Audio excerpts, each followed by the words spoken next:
నమస్తే welcome to our channel నేను సిరి రవితేజ గారి ఈగల్ సినిమా అయితే వచ్చేసింది అంటే చాలా రోజుల నుంచి రవితేజ గారు అంటే ధమాకా తర్వాత ఒక సరైన హిట్ కోసం ఎదురు చూస్తున్నారు ఈగల్ మరి తను అనుకున్నట్టు హిట్ అయిందా లేకపోతే ఏంటి ఈగల్ సినిమా పరిస్థితి ఏంటి ఈ సినిమా గురించి మనకి రివ్యూ ఇవ్వడానికి మనతో పాటు ఉన్నారు ప్రముఖ రాజకీయ సినీ విశ్లేషకులు శ్రవణ్ గారు నమస్కారం సార్ నమస్తే అండి సార్ ఇప్పుడు చూస్తే మనకి రవితేజ గారి సినిమా ఈగల్ అయితే వచ్చేసింది సో ఈగల్ అంటే ధమాకా తర్వాత రవితేజ గారికి సరైన హిట్ పడలేదు చాలా సినిమాలు అయితే వచ్చాయి కానీ లాస్ట్కి మన టైగర్ నాగేశ్వరరావు చాలా అంటే భారీ హైప్ పెంచినా కూడా అనుకున్న స్థాయికి ఎదగలేదు అంటే రాలేదు కలెక్షన్స్ సో ఈ సినిమా ఎలా ఉండబోతుంది అసలు రవితేజ గారు అనుకున్నట్టు ఆ మార్క్ని రీచ్ అయ్యారా లేదా అసలు మార్క్ రీచ్ కాదు ఎక్స్ట్రీమ్ లెవెల్ అంటే ఇక్కడ మనం మార్క్ ఎక్కడ అనుకుంటున్నామో అది దాటి అంతకన్నా హై లెవెల్కి వెళ్ళిపోయింది cinema never before never after ఇది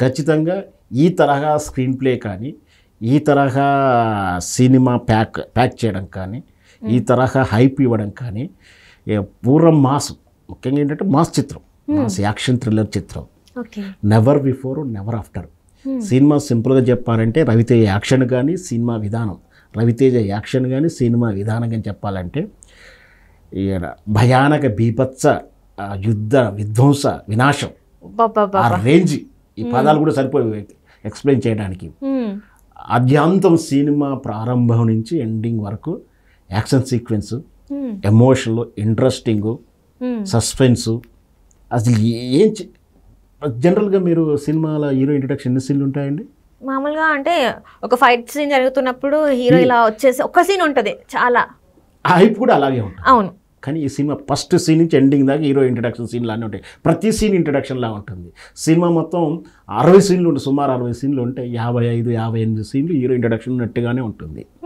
ఇదంతా కూడా నేరేటెడ్ బేసిస్లో స్క్రీన్ రన్ అవుతుంటుంది ఒకరు చెప్తుంటారు ఔత్సాహిక జర్నలిస్ట్ అయినటువంటి అనుపమ కేర్ అక్కడ ఒక పత్తి సంబంధించిన విలువ అంటే కాటన్కు ఆయన విలువిస్తాడు ఇంటర్నేషనల్ మార్కెట్కు స్పేస్ ఇస్తాడు ఆయన పత్తి రైతులకు భరోసా ఇచ్చినటువంటి ఆ వ్యక్తి గత సంవత్సరం నుంచి కనిపిస్తలేడు అసలు ఏం జరిగింది అన్న ఉత్సాహంతో చిన్న ఆర్టికల్ రాస్తుంది అది ఎక్కడో చిన్న మూలకి ఎక్కడో పడుతుంది యాక్చువల్గా ప్రయారిటీ ఇవ్వరు ఆ ప్రెస్ వాళ్ళు కూడా ఏదో వార్త కాదులే అని అంటుంటారు అయితే ఇది మాత్రం ఢిల్లీలో ఉన్నటువంటి ఢిల్లీ సంస్థలు అంటే ఇంటెలిజెన్స్ సంస్థ రకరకాల అది ఐడెంటిఫై చేసి అసలు ఎందుకు ఇచ్చారు ఎందుకు వేశారంటూ పేపర్ ఆపడం పేపర్ చీఫ్ ఎడిటర్ ఏమని క్లాస్ పీకడం అరే ఏంటి ఇంత చిన్నదానికి ఇంత సీరియస్ ఎందుకు అయ్యింది అంటూ ఆమె కథనం తెలుసుకోవడానికి బయలుదేరుతుంది ఇట్లా ఏదో సస్పెన్స్ అక్కడికి ఒక క్యారెక్టర్ని కలుస్తుంది ఆ యుద్ధాన్ని నువ్వు ఎందుకు మళ్ళీ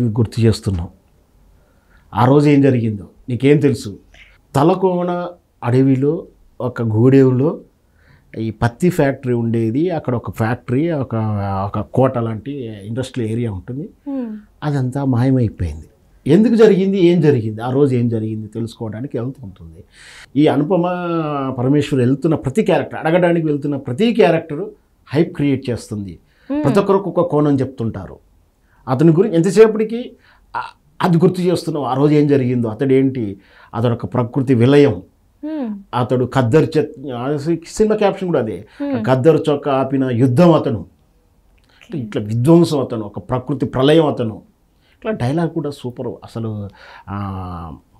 రైటరు మణిబాబు కిరణం అసలు అద్భుతమైన డైలాగ్ రాశాడండి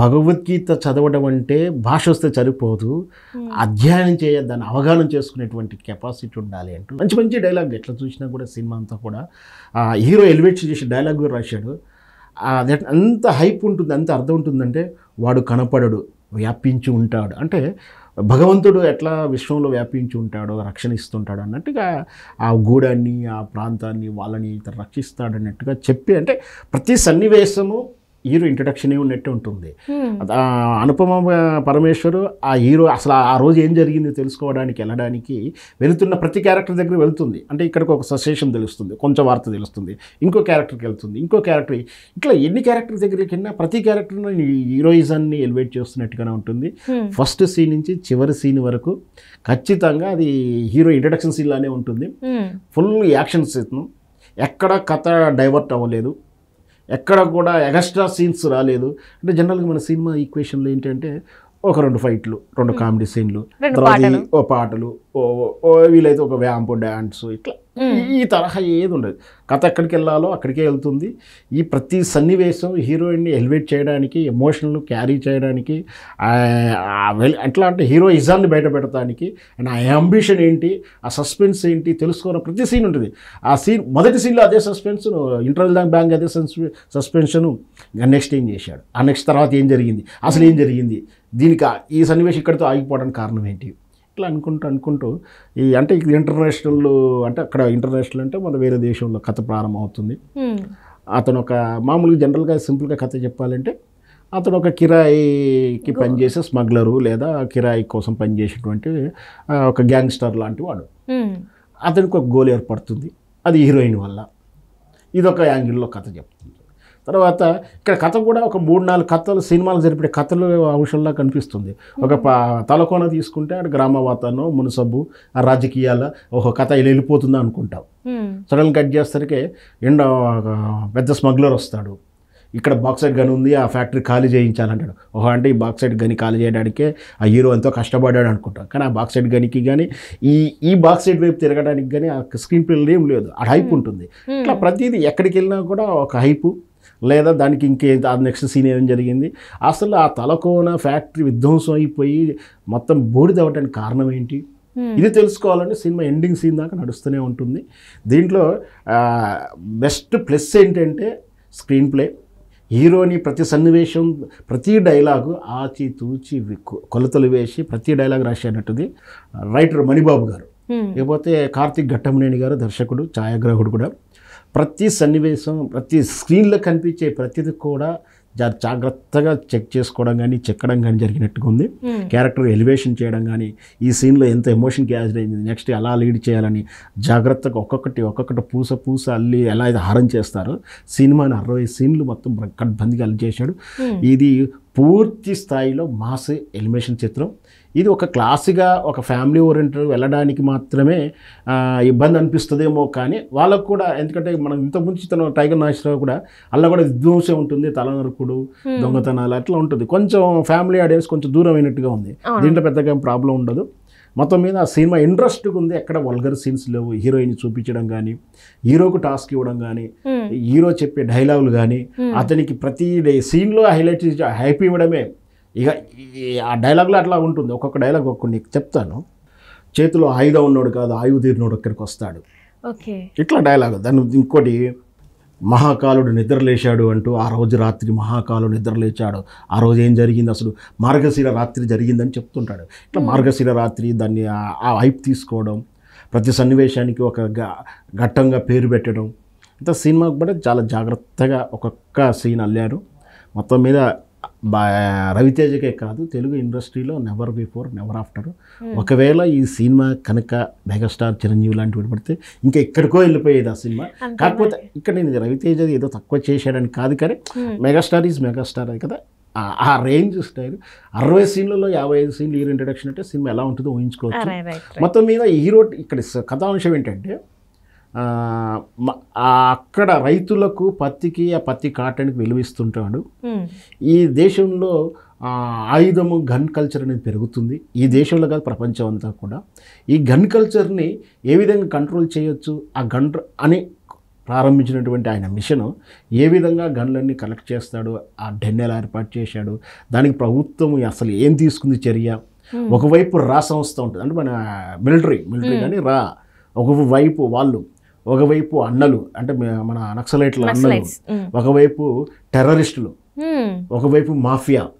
వీళ్ళందరితోటి అతను ఎదుర్కొన్న విధానం ఏంటి, అసలు ఆయన లైఫ్లో తాను నష్టపోయినవి, ఈ ఆయుధం వల్ల, ఈ గన్స్ కల్చర్ వల్ల తాను ఏం నష్టపోయాడు, ఎందుకు నష్టపోయాడు, తన వ్యక్తిగత జీవితంలో నష్టం ఏంటి, ఇదంతా కూడా మనం తెర మీద చూడొచ్చు. అంటే ఇందులో ఒక బాబుది ఒక కీ రోల్ అని కూడా మనం విన్నాము. ఒక చిన్న బాబు ధ్రువన్ అని చెప్పేసి ఒక బాబు కూడా తను మన రవితేజ గారు కూడా స్టేజ్ మీదకి పిలిచి పిల్లలందరికీ కనెక్ట్ అవుతుంది ఈ రోల్ అని చెప్పేసి కూడా చెప్పడం జరిగింది. నేరేట్ చేస్తుంటాడు సినిమా అంతా కూడా హీరోకి. అదే అక్కడ బాబు ఒక్కడే కాదండి, ఆ సినిమాలో శ్రీనివాసరెడ్డి గారు తీసుకున్న అనుపమ పరమేశ్వర్ వింటూ ఉంటుంది అందరి స్టోరీలు. మధుబాల గారు ఇంటెలిజెన్స్ అక్కడ చీఫ్గా ఉంటుంది మధుబాల. ఈ లోకల్ మునసబుగా అజయ్ ఘోష్ గారు, లోకల్ ఎస్ఐ గారు, ప్రతి వాళ్ళు ఈ హీరోని హైలైట్ చేయడమే. ఆ తర్వాత ఏం జరిగింది, ఆ తర్వాత అట్లా జరిగింది, వాడొక ప్రళయం, వాళ్ళొక ప్రళయం, ఒక ప్రకృతి విపత్తు, వాడొక విధ్వంసకారుడు, ఆ రోజు రాత్రి ఏం జరిగింది, ఇట్లా ప్రతిదీ ఎలివేట్ చేస్తూ చెప్తుంటాడు. ఈ మీరన్న బాబు కూడా సినిమా అసలు ఆ రోజు ఏం జరిగిందో వాడు నిలబడి చూస్తుంటాడు, జరిగిందంతా చెప్తుంటాడు, ఏం జరగబోతుందో చెప్తుంటాడు. కొన్ని ఫన్నీ డైలాగ్స్ ఉంటాయి, హీరోని ఎలివేట్ చేసే విధానం ఉంటుంది. మొత్తం మీద సినిమా ఖచ్చితంగా ఇది మాస్ ఫిల్మ్ అవుతుంది. ఇది never before never after. Continue Ravi Teja ఈ చిత్రం తాలూకు విషయం తీసుకుంటే మన తెలుగులో నేటివిటీ ఏంటంటే 4 పాటలు 4 కామెడీలు ఉండాలి. ఆ తరహా ఆలోచించాలో కొంచెం దూరం ఉంటారు, కానీ మిగతా వరల్డ్ వైజ్ ఏడా చూసినా కూడా ఇది ఒక ఇంగ్లీష్ సినిమా తీసిపోయిన చిత్రం. ఖచ్చితంగా బాక్స్ ఆఫీస్ బద్దలు కొడుతుంది, రికార్డు వసూలు చేస్తుంది. అంటే ఇప్పుడు మీరు ఇప్పటివరకు చెప్పింది అంటే స్టోరీ ఎలా ఉంది అని చెప్పారు కదా, టెక్నికల్ వాల్యూస్ ఎలా ఉన్నాయి, అసలు కెమెరా పనితనమే కావచ్చు, సీన్స్ అవన్నీ. నేను ఒకటే సింపుల్గా చెప్పాను, సినిమా క్రిప్స్గా అనుకున్న కాడి నుంచి మొదలు పెడితే హీరోని మాస్గా ఎలా ఎలిమినేట్ చేయాలి అంతే అనేది పెట్టుకున్నారేమో నాకు అర్థమైంది. నాకున్న పరిజ్ఞానంతో హీరోని ఎట్లా ఎలివేట్ చేయాలి, మాస్ హీరోని మాస్గా ఎలా వాడుకోవాలి, ఇలా ప్రారంభమై ఉండవచ్చు. దీంట్లో ఇక్కడి నుంచి ఆలోచన ప్రారంభమైనటువంటి డైరెక్టర్ కానీ రైటర్ కానీ ప్రతి సన్నివేశం హీరో ఇంట్రడక్షన్ సీన్ ఎలా క్రేజీగా ఉంటుందో సినిమా మొత్తం అలాగే అల్లుకోవడం. ఆ సినిమాలో దాని తాలూకు హైప్ ఇవ్వడానికి డైలాగ్స్ అంత పకడ్బందీగా ఒక్కొక్క అక్షరం కూర్చొని చెక్కినట్టుగా ఉంటుంది. నెక్స్ట్ కెమెరా వర్క్, మీరు అన్న కెమెరా కూడా ప్రతి ఫ్రేమ్లో ఆ నిండుతనం, ఆ రిచ్నెస్, ఆ హీరోయిజం ఎలివేట్ చేయడం కానీ ఎవ్రీథింగ్, ఆ సినిమాటోగ్రఫీ కానీ, ఆర్ఆర్ కానీ, మ్యూజిక్ కానీ అద్భుతంగా ఉంది.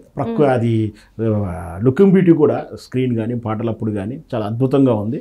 అసలు సినిమా ప్రతి సన్నివేశం వెళ్తున్నప్పుడల్లా నెక్స్ట్ సీన్ ఏమవుతుంది, ఆ తర్వాత ఏం జరిగింది, అసలు ఆ రోజు రాత్రి ఏం జరిగింది, క్యూరియాసిటీ అనేది బాగా పెంచారు. అసలు ఆ రోజు ఏం జరిగింది అంటే ఫస్ట్ మనకు చూపించిన పరిచయం చేసేది అంటే ఆ తలకోన అనేటువంటి ఆ ఏరియాలో హీరో రవితేజకు ఒక కాటన్ ఇండస్ట్రీ ఉంది. దాంట్లో ఆయన అక్కడ ఉన్నాడు. ఆ ప్రజలందరూ కూడా ఆ గ్రామ దేవతలెక్కనో ఇలవేలుపుగా హీరో ఎలా ఉంటాడు, అందరికీ మంచి చెడు చూసుకునేటువంటి నాయకుడు. ఆయన ఎవరినైనా దండాలు పెడతారు, ఆయన మంచి చూసుకుంటారు, వాళ్ళ యోగక్షేమాలన్నీ చూసుకుంటాడు. ఇది బాగానే ఉంది. కానీ ఆ గ్రామం ఆ ప్లేస్ ఇప్పుడు లేదు, ఆ ప్లేస్ బూర్దమైపోయి మొత్తం బూర్ద యాష్ అయిపోతుంది. అసలు ఏం జరిగింది ఆ రోజు, ఇది చెప్పడానికి చివరి సీన్ దాకా తీసుకెళ్తాడు. సో ఖచ్చితంగా సినిమా ఎండింగ్ వరకు చూస్తే కానీ క్లారిటీ రాదు. అంటే ఇప్పుడు మీ వరకు అంటే ఇప్పటివరకు చాలా బాగా చెప్పారు. అంటే ఒక సినిమాలో ప్లస్ పాయింట్స్ మైనస్ పాయింట్స్ కూడా ఉంటాయి కదా, ఈ సినిమాలో ప్లస్ అండ్ మైనస్ ఏంటి? డైలాగు, స్క్రీన్ ప్లే, రవితేజ వీళ్ళందరూ ప్లస్. మైనస్ యాక్చువల్గా లేదు. కాకపోతే మన తెలుగు నేటివిటీలో కొంచెం ఏంటంటే 4 కామెడీ సీన్స్, 4 ఇట్లా ఏదో ఫ్యామిలీ ఓరియంటెడ్గా సెంటిమెంటు, అన్న చెల్లి ప్రేమ, త్యాగాలు ఇట్లాంటివి ఏమన్నా అట్లా ఊహించుకునే వాళ్ళకి కొంచెం మైనస్ అనిపిస్తుందో. కానీ సినిమాలా చూడాలనుకున్నప్పుడు హీరో యాంగిల్లో సినిమా చూసే ప్రతి ప్రేక్షకునికి సినిమా ఖచ్చితంగా నచ్చుతుంది. ఇది ఎక్స్ట్రీమ్ లెవెల్, ఎక్స్ట్రీమ్కి ఇంకా ఒడ్డు కూడా జరిగింది. చెప్పాను కదా, బీభత్స భయంకర విధ్వంస ఈ పదాలకు అన్నిటికన్నా ఎక్స్ట్రీమ్ లెవెల్ ఇంకా ఉంది. అది రవితేజ రీచ్ అయ్యాడు. రవితేజ కెరీర్లో ఇంతవరకు రాని సినిమా అని చెప్పారు. నిజంగా కూడా రాని సినిమా, భవిష్యత్తులో రాకపోవచ్చు. అంటే ఇప్పుడు మీరు అంటే మీ వరకు 5 స్టార్స్కి మీరు ఎన్ని స్టార్స్ ఇస్తారు రేటింగ్? జనరల్గా అయితే నేను సినిమాకు రిలీజ్ అయిన మొదటి రోజు, రెండో రోజు రేటింగ్ ఇవ్వడానికి ఇష్టపడను. ఎందుకంటే మనం అంత ఖర్చు పెట్టి సినిమాకి తక్కువ ఇచ్చాము, ఎక్కువ ఇచ్చాము, మనం ఎవరు జడ్జ్మెంట్ చేయడానికి సినిమా అలా ఇలా ఏదో చెప్పుకోవచ్చు, కానీ రేటింగ్ ఇవ్వడం ఎందుకు బాగలేదు అని చెప్పడం అని ఇష్టం ఉండదు. కానీ ఇంత థ్రిల్ అయిన సినిమాను చూస్తే 5కి 5 ఇవ్వచ్చు, 5 out of 10 ఇవ్వచ్చు అని నా ఉద్దేశం. 5కి 10 అయినా ఇవ్వచ్చు. అంత థ్రిల్లింగ్ ఉంటుంది ప్రతి సన్నివేశం. ఎవరైతే హీరోని, ఇమేజ్ని, ఆ హీరో తత్వాన్ని ఇష్టపడుతూ సినిమా చూసే మాస్ ప్రేక్షకులు ఎవరైతే ఉంటారో ఎక్స్ట్రీమ్ లెవెల్ తీసుకెళ్తుంది. అంటే మాస్ మహారాజా కెరియర్లో ఇది ఒక మైల్ రాలాగా ఉంటుంది అంటారు. ఖచ్చితంగా తెలుగు సినిమా ఇండస్ట్రీలో మాస్ ఫిల్మ్కే డిక్షనరీ అయిపోతుంది ఇది. Right. So thank you so much అండి. మీరు అంటే రవితేజ గారి ఈగల్ మూవీ రివ్యూ చెప్పినందుకు ధన్యవాదాలండి. థ్యాంక్ యూ అండి. సో ఇది గైస్ మన రవితేజ గారి ఈగల్ రివ్యూ. సో మహారాజ్ అంటే మాస్ మహారాజా రవితేజ గారికి ఒక బ్లాక్ బస్టర్ హిట్ వచ్చినట్టే కనిపిస్తుంది. సో చూడాలి అంటే ఇంకా తను ఎన్ని కలెక్షన్స్ కొల్లగొడతాడు ఏంటని. అండ్ మీరు కూడా మీ ఫ్యామిలీతోని హ్యాపీగా థియేటర్కి వెళ్ళి ఎంజాయ్ చేయండి. Thank you.